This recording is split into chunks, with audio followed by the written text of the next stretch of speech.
Academic fatigue is a common challenge with students today, and they don't find studies engaging enough. They lose interest too soon.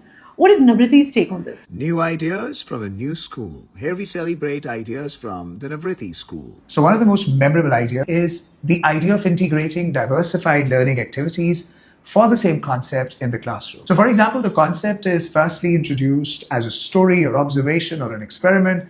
And following this, there is collaboration in the collaboration zone where the children and the teachers sit together and they do discussions, they collect inputs, ideas, or they work on a project together. And then there are focused exercises where the teacher diversifies the methodology or personalizes the learning according to the learning style of the learner. And then there are expression or enactment exercises where the students either write or enact or build a project on what they have learned.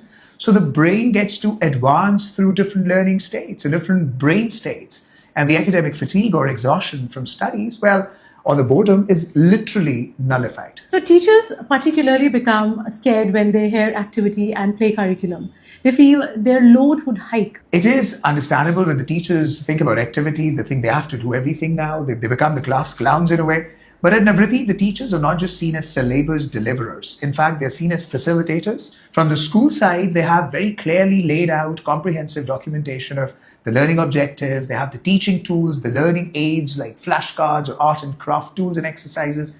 And even the instructions have been very clearly laid out. So the teacher's job here is not just to work laboriously on lesson planning, but simply to execute all of that in practice once he or she is in the classroom. In most CBSE schools, learning feels theory heavy. What is Navriti's take on this? Theory becomes heavy only if the focus is too much on memorization. But at Navriti, they've gone beyond this memorizing and they've really encouraged children to understand concepts through experimentation, observation, building working models and prototypes. So children get to experience their learning. They're not restricted to textbooks. So naturally, learning does not remain that theory heavy. In the world of AI and coding, what are 21st century skills? The coming times are those of unpredictability and uncertainty.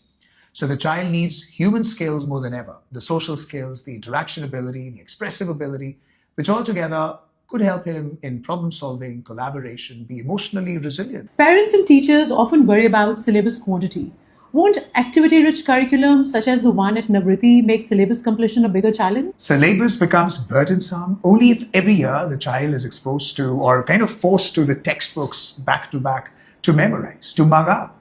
The basic foundational skills, however, until grade 10 largely remain the same. So if you want your children not to be burdened by syllabus, you need to work on their foundational concept clarity in the classes at least until grade 8 or 9. Write Navriti in the comments to learn more.